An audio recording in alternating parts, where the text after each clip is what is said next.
So the messaging is 100% we control it, 100% of the time. And we know that truth either way.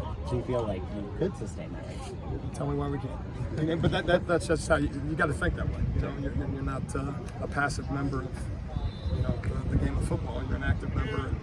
So we choose to have that approach that it's controllable. We got to go get them. Can you talk about? Had a big game for you.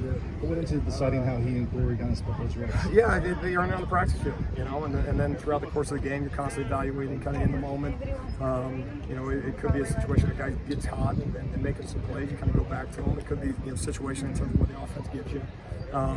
But the bulk of that is how guys practice. You're in reps on the practice field. Solomon has. And you don't know that, for some of these guys, especially, well, really all these guys, as you go through the first couple of weeks, this is our first game days with them, and the first couple of game days with them, first road game with them, how guys are going to respond to those moments. And so I was thrilled for Solomon. Had a major impact, had a couple sacks for us, and he'll have an impact this week as well. What's the game for him going forward? Yeah, similar. I mean, he'll have every opportunity to be a starter here, and so goes it for everybody else. We'll make decisions on Thursday, kind of how the rotations are going that. But we was pleased with him up to this point.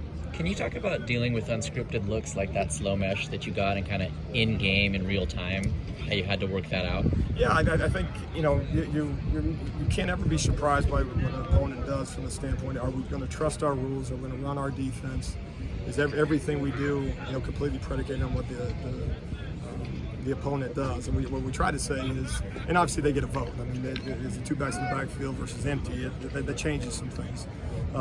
But on the same note, what we don't do is say, well, let's scrap everything. They're running this. Let's start drawing stuff out in the dirt and try to defend it. I give them a lot of credit, and we said it last week. I have a lot of respect for that staff. Coach Shaw does a tremendous job. And there's always something. Now, is the team going to major in that newness? There's always a play within a drive or maybe a personnel grouping that you haven't prepared for. That's the norm. Do you get does the opponent major in it? You may not anticipate that, but you got to adjust, and no excuses, no explanations. You got to run the defense, and in those moments you strain and find a way to get a stop. And at times we did, and at times certainly we didn't. So we didn't walk off the field and say great performance defensively. Found a way to find up on the right side outcome-wise. But they gave us fits, and we got a lot, still got a lot of work to do.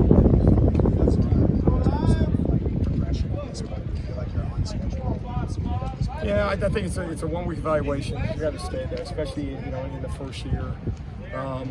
It's where we're at after game one, and then you attack the work week going into game two based on the opponent that you play. It's where we find ourselves going into game three.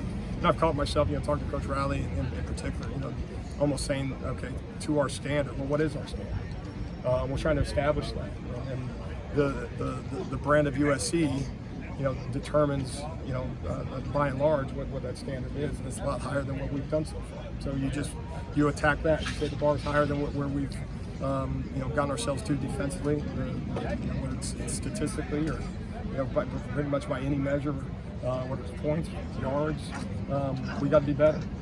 And so we know that, and so we attack the work week with that in mind. As we try to establish what that standard is for us. But no, we got two outcomes up until this point. And we got to fight like all heck to try to get a third one, and do a week in, week out. In what ways do you feel like the run defense makes it? Well, the explosive plays. I mean, a couple of them. It's a reverse. The first week it's a power. Guys from a fit standpoint. You look at it and is it a mental error? Is it a missed assignment? Is it a combination thereof? Is it a miscommunication? And what all those things are is that, one, they're excuses if you allow them to be, and they're symptoms of what bad defenses do. There's a missed assignment as if it's okay. It's just one. No, it happens. It creates points offensively, and we got to be cleaner than that. And do we have a willingness to? First off, it's coaching. Are we doing a good job of putting them in a position that they need to be successful? If we can check that box, which I believe we can we fix it with just better effort? And if that fixes it, can correct the issue, then let's stop the evaluation. And beyond that, is it something that we're making decisions in real time as an athlete to not do what I'm coached to do? Then you got to press the pause button and say, okay, where's the conflict coming from? Are we seeing those things during the course of the week? Are we applying those same things on Saturday? Are we doing something different on Saturday than we did on Tuesday? And why would that be? That's it's unacceptable. It's not good enough. We know that, and it's something that we continue to evaluate, and you know, it leads to points, which in the end puts us in a situation where, you know, the offense got to score more, and we're not fans. You know, we can't be in a position where we'll be fine as long as the offense scores. So we're going to be better, much better in the run game and in the pass game. So long story, but same answer. You know, a lot better. Thank you, Coach.